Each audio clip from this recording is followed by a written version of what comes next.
So in the last session, we have completed JSP, introduction of JSP, Java server pages. JSP के अंदर हमने देखा था कि we can write both the thing, right? JSP में हम लोग दोनों चीज लिख सकते हैं,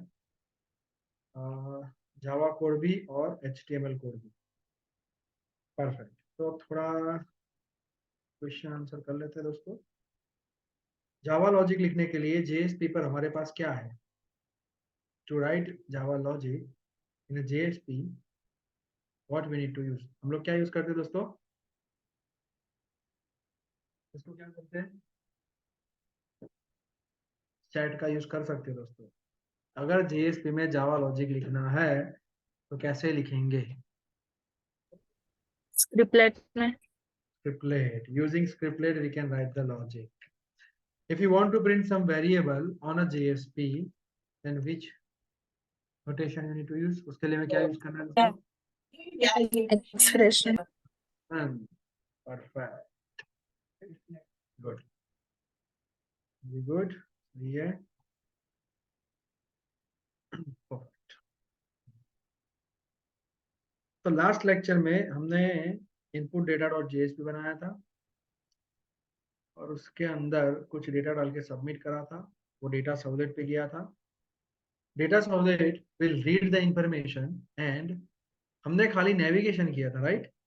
it will navigate us to the output data dot JSP। हमने नेक्स्ट JSP पे कुछ प्रिंट नहीं करवाया कि भाई ये तुम्हारा डेटा है एंड ऑल, राइट? एक बार याद करवा देता हूँ रन करके व्हाट वी हैव डन। आ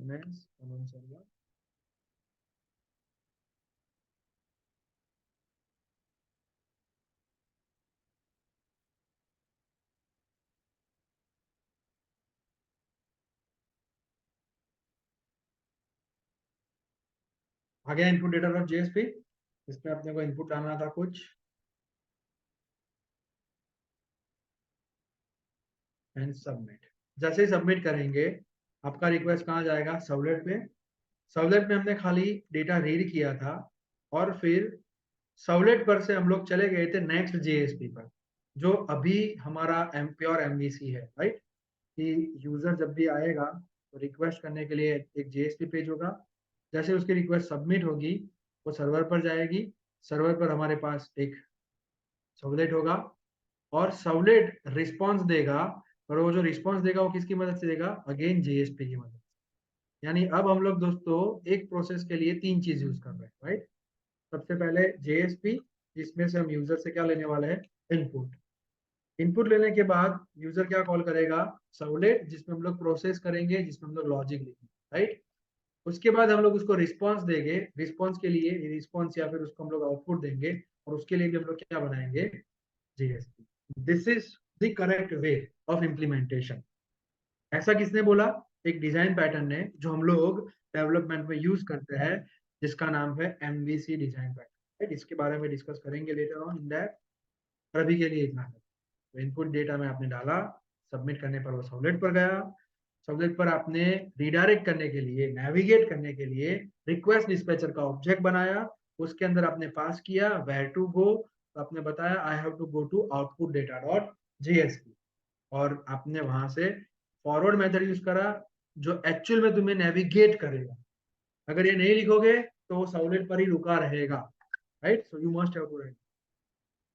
अब थोड़ा आगे करते हैं। तो लास्ट लेक्चर में हमने ऐसा सोचा था शायद से कि यहाँ से JSP में मैं यूजर से उसका फर्स्ट नेम लूंगा, डेट ऑफ बर्थ लूंगा और जेंडर नहीं, राइट? सर्वलेट पर जाके उसको रीड करेंगे और उसके ऊपर कुछ प्रोसेस करके या बगैर प्रोसेस से यहाँ पर वही वाला डेटा प्रिंट करेंगे, right? That same data we would like to print on the JSP। यानी तुम्हारा जो जावा वेरिएबल है सर्वलेट में तुमने रीड करा होगा, तो फर्स्ट नेम, ईमेल और first name, date of birth और जेंडर है, वो वेरिएबल तुम्हें कहाँ भेजने हैं? JSP पे भेजने हैं। और फिर JSP पर आप लोग को क्या करना है? उसको प्रिंट कराना है, right? And we know that JSP can understand the Java. हमें पता है कि JSP को जो जावा समझ में आता है, राइट? तो पहले सीखते हैं कि कैसे डेटा हम लोग ट्रांसफर करेंगे, कैसे सर्वलेट पर से डेटा JSP पर भेजेंगे। तो उसके लिए हम लोग को जाना पड़ेगा सर्वलेट में सबसे पहले, और डिस्पैच होने से पहले set data for next JSP, और हमारे केस में नेक्स्ट जेएसपी कौन सी है, आउटपुट डेटा डॉट जेएसपी। तो हमें आउटपुट डेटा डॉट जेएसपी पे डेटा भेजना है, which is our next JSP. तो यहाँ डेटा भेजने के लिए पहले यहाँ से तुम्हें सेट करना है। तो दोस्तों याद रखो, सर्वलेट पर से अगर जेएसपी में डेटा भेजना है तो तुम्हें हेल्प करेगा तुम्हारा रिक्वेस्ट ऑब्जेक्ट। रिक्वेस्ट ऑब्जेक्ट में तुम पहले डेटा सेट कर लो और फिर जेएसपी में जाके तुम वही डेटा क्या कर लो, दिखाता हूं मैं कैसे करना है। तो रिक्वेस्ट तुम्हारा एक स्कोप है जो तुम्हें डेटा स्टोर करने के लिए है। तो तुम्हें लिखना है दोस्तों रिक्वेस्ट डॉट सेट एट्रीब्यूट, और उसमें तुम्हें की वैल्यू पैर में डेटा स्टोर करना, राइट। की आएगी यहाँ पे तुम जो भेजना चाहोगे। लेट्स से मैं की का नाम रख रहा हूं fn, और fn का मतलब क्या है, फर्स्ट नेम, यानी मैं fn नाम से फर्स्ट नेम की वैल्यू भेज रहा हूं। यानी जेएसपी पर आपकी जो फर्स्ट नेम वैल्यू है वो किस नाम से जानी जाएगी, fn से, यानी fn यानी फर्स्ट नेम। तो जेएसपी इसको पहचानती है, व्हेन यू से fn you will get your first name. तो ये फर्स्ट नेम कहां से आया, आपने रीड किया, देखो गेट पैरामीटर। तो आपने जो पहली जेएसपी में इनपुट किया था that data we set for next JSP. Same चीज हम लोग यहाँ वापिस करेंगे, request dot set attribute for date of birth, let's say DB, और यहाँ नाम दे देते हैं उसको डीओबी। सेम चीज करेंगे, request dot set attribute gender के लिए लेट्स से जीएन। ये मैं हाथ जानबूझकर के लिए हमने करा है कि डीबी और ऐसे नाम नहीं रखना चाहिए, पर अभी के लिए रखना है बिकॉज एक काम यहाँ पर आएगा gender. So we set first name via fn, date of birth using db and gender using gn। तो सेट कर दिया और हम लोग जेएसपी पर नेविगेट भी हो गए, राइट। इसको क्या हुआ,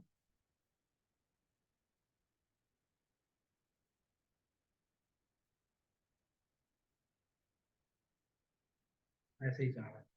तो सब कुछ सेट हो गया, राइट दोस्तों, डेटा सेट हो गया रिक्वेस्ट में और जेएसपी पर नेविगेट हो गए। तो अब नेक्स्ट काम क्या होगा हमारा, इस जेएसपी पर जाके हमें ये वाला डेटा रीड करना है। अगर आप लोग भूल गए हो कि हम क्या कर रहे हैं दोस्तों, तो मैं दिखा दूं, हम लोग ये कर रहे हैं। हमने सर्वर पर, सॉरी, हमने जेएसपी पर से यूजर से इनपुट लिया था, ये रहा, मैंने लिखा, हमने first name date of birth और जेंडर लिया। सबमिट करने पर हम सबलेट पर गए, सबलेट का काम था उसको रीड करे और रीड करके वही डेटा किसको भेजे, नेक्स्ट जेएसपी पर। क्योंकि अब तक हम लोग यूजर को जो डेटा दिखा रहे थे वो प्रिंट राइटर की मदद से मैन्युअली दिखा रहे थे, जो टीडीएस जॉब। अब उस जॉब को एलिमिनेट कर देना है और किसकी मदद से दिखाना है, जेएसपी की मदद से। तो ये डेटा मुझे फॉरवर्ड करना पड़ेगा और इस जेएसपी में जाके मैं वो सारा डेटा प्रिंट करूंगा। तो हमने कल ये बना दिया था इनपुट डेटा डॉट जेएसपी, जिसमें हमने सारा डेटा सेट किया। सबमिट करने पर डेटा सर्वलेट पर जाएगा, डेटा सर्वलेट गेट पैरामीटर से सारा डेटा रीड करेगा। रीड करने के बाद नेक्स्ट जेएसपी को देना है, अगली जेएसपी को देना है। इसलिए हम लोग रिक्वेस्ट स्कोप में सेट एट्रीब्यूट, पैरामीटर नहीं है दोस्तों, याद रखो, पैरामीटर अलग है, एट्रीब्यूट अलग है। सेट एट्रीब्यूट से हमने सेट कर दिया और धक्का लगा दिया नेक्स्ट। अब उस जेएसपी पे जाके हमें ये रीड करना है, आउटपुट डेटा डॉट जेएसपी में जाके रीड। अब रीड करना है यानी जावा लॉजिक लिखना है दोस्तों। जावा लॉजिक के लिए क्या आएगा, स्क्रिप्ट। हमने कौन सा ऑब्जेक्ट में डेटा सेट किया था, हमने कौन सा ऑब्जेक्ट में डेटा को सेट किया था दोस्तों, रिक्वेस्ट। रिक्वेस्ट। तो यहाँ पर भी तुम्हें कौन सा ऑब्जेक्ट से डेटा मिलेगा, रिक्वेस्ट। सेट एट्रीब्यूट से सेट करना है और गेट एट्रीब्यूट से गेट करना है। क्या गेट करना है, तुम्हें की का नाम लिखना, वो की को पहचानता है और तुम उसको स्टोर कर सकते हो स्ट्रिंग में। ये फर्स्ट नेम का वैल्यू, राइट। पर वो आपको बोलेगा मुझे कैसे पता चलेगा इसमें से जो आ रहा है वो स्ट्रिंग है, तब उसको कास्ट कर लो, बाय डिफॉल्ट वो ऑब्जेक्ट समझेगा, क्योंकि कुछ भी आ सकता है ना, एनीथिंग कैन बी। तो आप उसको बोल दो ये एफएन जो है वो स्ट्रिंग है जो फर्स्ट नेम है। यही चीज तुम्हें करनी है डेट ऑफ बर्थ के लिए, वो भी स्ट्रिंग में कास्ट करना है। और सेम चीज रिक्वेस्ट डॉट गेट एट्रीब्यूट, और यहाँ पे क्या डालोगे तुम, ऑब्जेक्ट ही है, सारा डेटा बाय डिफॉल्ट ऑब्जेक्ट है, और ऑब्जेक्ट को तुम किसी में भी कन्वर्ट कर सकते हो, इसलिए उसने सब जेनरिक रखा है ताकि तुम कुछ भी भेज सको, लिमिट नहीं है, राइट। तो फर्स्ट नेम आ गया, डेट ऑफ बर्थ आ गया, अब क्या आएगा तुम्हारे पास, जेंडर। यहाँ पे आ जाएगा string request dot gate attribute one. अब प्रिंट करना है, तो हमने सिखाया था ना, जावा वेरिएबल को प्रिंट करने के लिए एक्सप्रेशन होता है। तो पहले तुम फर्स्ट नेम प्रिंट कर लो, और न्यू लाइन देनी हो तो बाहर भी आना, फर्स्ट नेम के बाद date of birth, new line के लिए बी आर, उसके बाद जेंडर एंड बी आर। आप ऐसा तीन वेरिएबल है तो तीन नहीं प्रिंट है।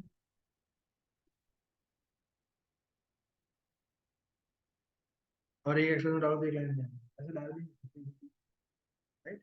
आगे लेबल लगा लेंगे कि भाई साहब पहले जो प्रिंट किया वो क्या है, फर्स्ट नेम, फिर जो प्रिंट किया क्या है, डेट ऑफ बर्थ। हमारा एक लेक्चर होने के बाद दूसरा हो रहा है, तो थोड़ा मैपिंग करना है उसको, हमने क्या किया था लास्ट लेक्चर में, राइट। दोनों वीडियो देख लेना अगर ऐसा हो तो, और इसको रन करते हैं।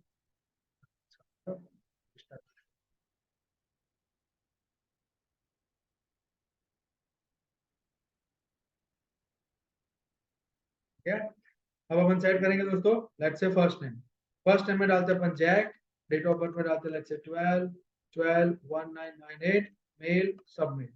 वही सारी चीज तो मैंने सेल्स में लिखी है, दिख गई ना, कुछ नहीं लाया। अब क्यों ना लाया, दो रीजन हो सकते हैं, या तो मैंने इनपुट लेने में गलती करी हो, या मैंने डेटा भेजने में गलती करी।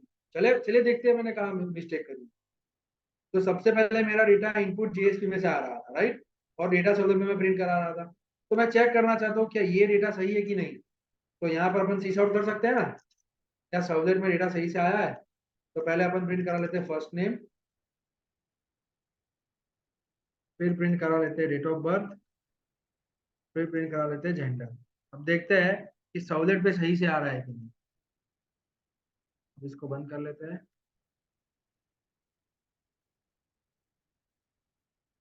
यहाँ पर प्रॉब्लम है, हमें नाम गलत लिखे ना, पर डिबग करते हैं ताकि तुम्हें समझ में आए क्या कर रहा हूँ।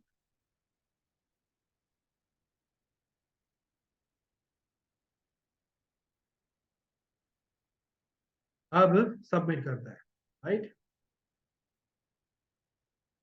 सर्वर रिस्टार्ट हुआ था, हमने बंद कर देना, बंद किया।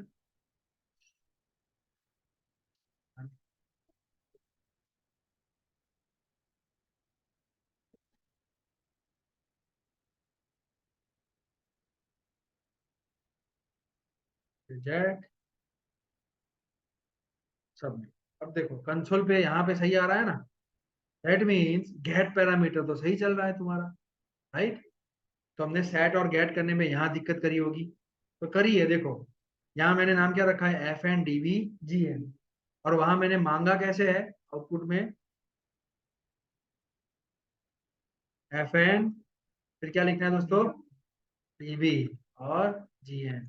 अब समझ में आया की कितना इंपॉर्टेंट है, अगर मिस कर दिया नाम तो दिक्कत हो जाएगी, इसलिए मैं जानबूझकर ऐसा नाम रखा था, पूरा जेंडर नहीं लिखा था, वरना सब जगह जेंडर जेंडर जेंडर सब सेम होगा।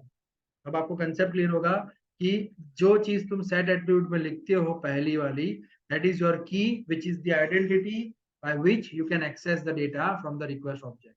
तो रिक्वेस्ट ऑब्जेक्ट में आप इस नाम से डेटा सेट कर रहे हो, और डेटा ये है, तो इसी नाम से मांगना है, कोई और नाम डाला तो नल आएगा। तो अभी हमने वो एरर देखा, राइट। अब वापिस से डाल के देखते हैं दोस्तों, now it will absolutely fine, देखना, see Jack 12/12/1992 and clear everyone.